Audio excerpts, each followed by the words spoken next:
Bonjour et bienvenue sur ce nouvel épisode de l'écriture d'un roman. Alors comme d'habitude, je vais aborder avec vous les problématiques que je rencontre autour de l'élaboration de mon roman L'Inde de Suraj. Le but de ce podcast est de partager avec vous mon processus créatif en train de se faire. Pour ça, je m'enregistre quotidiennement après chaque séance d'écriture. Ceci est donc la retranscription spontanée, mais non pas exhaustive de mon travail, avec mes différentes techniques, mes doutes et mes réflexions. Comme vous l'avez peut-être remarqué, il y a un peu plus de 2 mois de décalage entre mes enregistrements et les diffusions. J'essaye de rattraper ce retard, mais en attendant, petit retour en arrière. Bonne écoute à vous. Le samedi 18 juillet 2020. Donc en continuant à travailler sur les scènes mineures et majeures, je me suis rendu compte que j'allais peut-être redéplacer un gros bloc un peu plus loin. Je pense que demain, je vais travailler là-dessus, sur le replacement de ces scènes, parce que ça me semble plus logique dans la construction de l'histoire. Sinon, on comprend pas trop pourquoi ça se déroule comme ça.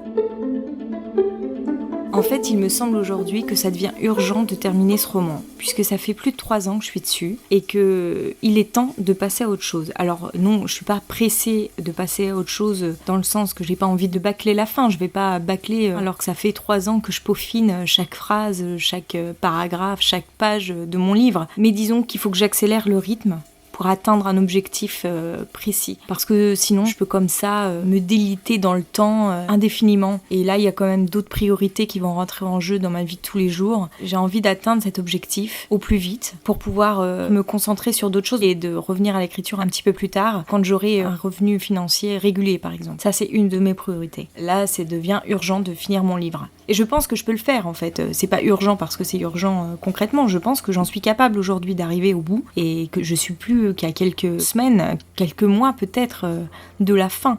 Que si je mets un gros coup de cravache maintenant, je vais arriver à atteindre mes objectifs et à être plus ou moins satisfaite de ce que j'ai fait.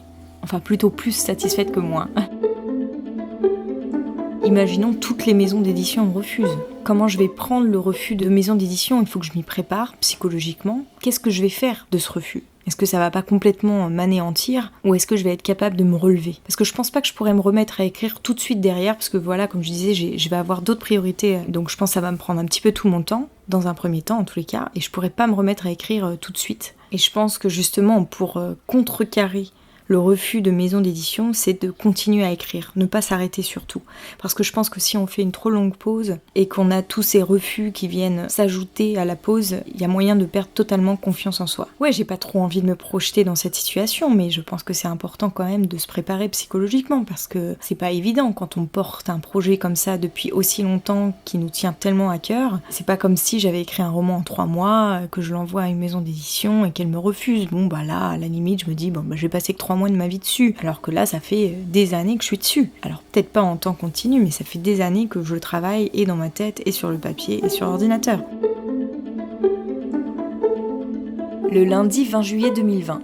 Je suis assez contente aujourd'hui parce que malgré que je n'ai pas travaillé hier, je suis hyper concentrée pour ma séance d'écriture. Donc c'est très agréable d'être dans cet état d'esprit. Pour la première fois, j'ai travaillé mon texte d'une manière différente, c'est-à-dire que j'ai voulu jouer sur les sonorités en que et en t. Je suis sans doute influencée par ma lecture du moment, qui est Les Furtifs d'Alain Damasio.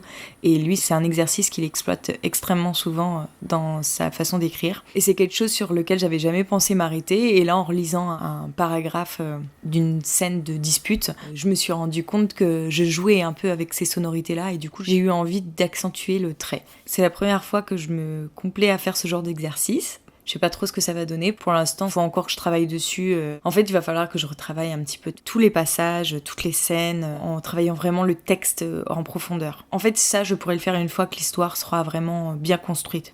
Pour l'instant, je suis encore en train de me démêler avec la structure. C'est incroyable comme ça me prend un temps fou.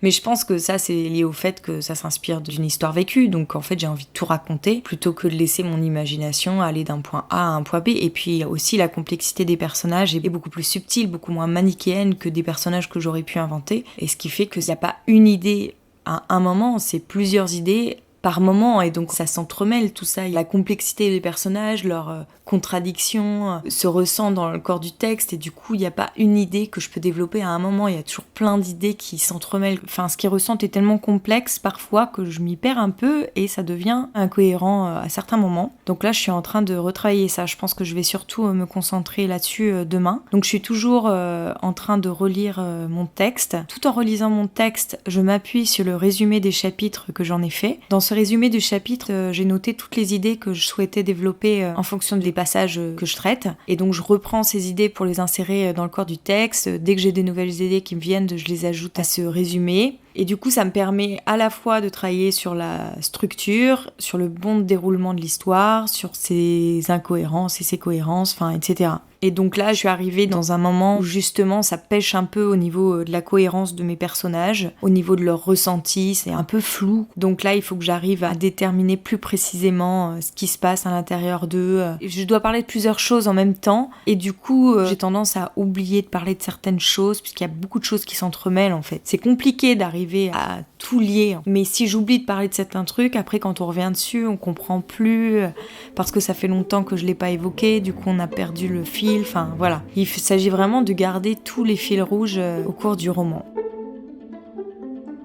C'est tout pour aujourd'hui, j'espère que l'épisode vous a plu. Si c'est le cas, je vous donne rendez-vous la semaine prochaine, dès lundi, avec des épisodes un tout petit peu plus longs. J'espère que ce nouveau format vous conviendra toujours. Si vous aimez ce podcast, n'hésitez pas à vous y abonner, à le partager autour de vous et à me le faire savoir. Pour cela, retrouvez-moi sur Instagram sous le nom d'Aurélie Horner, où je serai ravie d'échanger avec vous. Bon week-end à vous et à bientôt.